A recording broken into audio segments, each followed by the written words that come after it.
morning, Seawolves. Welcome to the latest edition of Stony Brook's Newsbreak. I'm Nia Marie Priestley. And I'm Hima Sharma. As we recognize March 8th, International Women's Day, news from the United Nations has raised concern for many people, especially women across the globe. On Monday, Secretary General of the United Nations, Antonio Guterres, spoke to the UN Commission on the status of women. In a call to action, Guterres stated that gender equality is vanishing before our eyes and is approximately 300 years away. In a video posted to his Instagram, Guterres emphasized the worldwide mistreatment of women, especially in Afghanistan since the Taliban regained power in August 2021. International Women's Day is a call to action. Actions to stand with women while demanding their fundamental rights at great personal cost.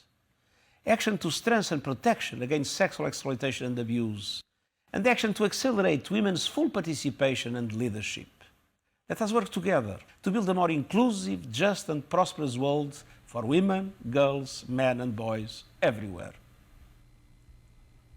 Angry and worried parents in Iran are challenging the Iranian regime and demanding answers after a new wave of mysterious poison attacks on thousands of schoolgirls across the country.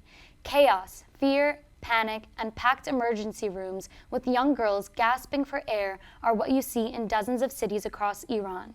Young schoolgirls are experiencing cardiac and respiratory symptoms as a result of the suspicious chemical attack. Protesters chanted, "Death to the child-killing regime," and some held signs reading, "Mother, I want to breathe." Young girls have been at the forefront of the protests in Iran since September in the wake of Mahsa Amini's death. Mahsa died while in custody of Iran's morality police after being arrested for allegedly wearing inappropriate hijab. The Islamic Republic of Iran has not yet identified those responsible for the attack of the type of chemicals used against the young girls. 23 people in Atlanta are facing charges of domestic terrorism after they were arrested during violent clashes between police and protesters at a proposed police training site. Molotov cocktails, bricks, and fireworks were some of the projectiles protesters threw at officers on Sunday.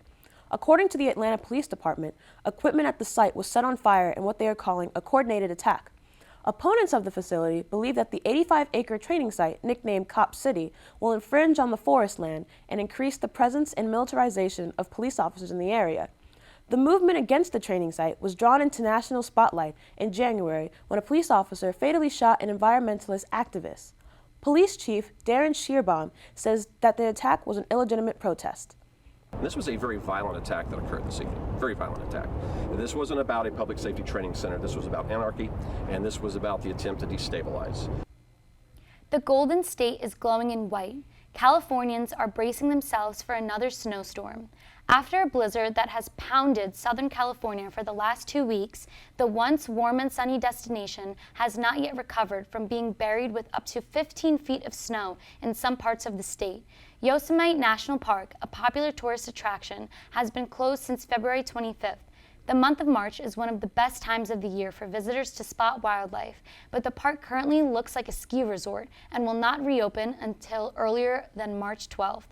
Park officials say the safety of visitors is a top priority and plan to evaluate the conditions daily. That's it for this week's edition of Stony Brook's Newsbreak. I'm Nia Marie Priestley. And I'm Hima Sharma. Happy International Women's Day, Seawolves. See you next week.